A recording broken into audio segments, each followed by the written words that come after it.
mkurugenzi wa dati na kufahamu muda mrefu Tunda, kwa muda mrefu sana, miaka zaidi ya 15 nadhani.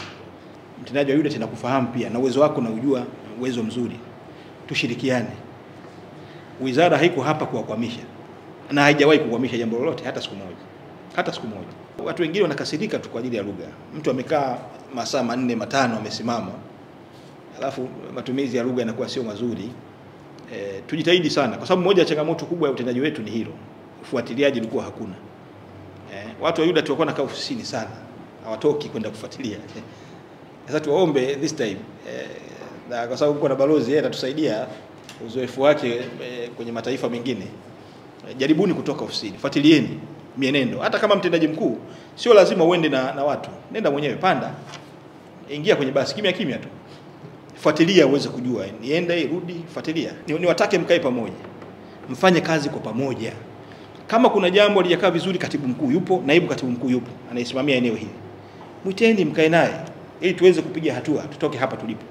Na matarajio yetu, na hata baada ya Mheshimiwa Rais kufanya mabadiliko haya, kila mtu amepata imani. Kwa sababu yenu, kila mtu akapata imani. Na kila mmoja anaamini kwamba sasa kutakuwa na mabadiliko makubwa sana ndani ya data na UDART. Sasa hii imani ambayo Watanzania wameshaiweka ndani ya muda mfupi, ni waombe sana tuhakikishe kwamba imani hii tunailinda na tuiendeleze kwa ajili ya maslahi mapana ya taifa letu. Pitieni maelekezo yote ambayo waziri mkuu ameyatoa, twende tukayatekeleze maelekezo yale kwa maslahi mapana ya taifa letu. Mimi siamini kabisa kwamba jambo hili linamshinda Dr. Dao. Jambo hili linamshinda Kafulila ambaye ndio anawajibika moja kwa moja kwenye uwekezaji, eneo hilo la uwekezaji. Ina maana kama uwekezaji atatafuta watu, watakuja, watu wajitokeze, kama ni Watanzania, kama ni wageni, so long as wanafuata taratibu, wanafuata sheria. Sheria lazima zifuatwe. Na kwa imani ambayo Mheshimiwa Rais amewapatia, tunaamini changamoto ya usafiri Dar es Salaam inakwenda kuwa historia. Nina imani hiyo. Tujitahidi njia ya Mbagala, tumekushaanza majaribio, basi tujitahidi kuongeza kasi ili wananchi wa Mbagala nao waendelee kuhudumiwa. Jitahidi Tunda kuhakikisha kwamba wale wawekezaji wote waliojitokeza, kamilisheni taratibu zao.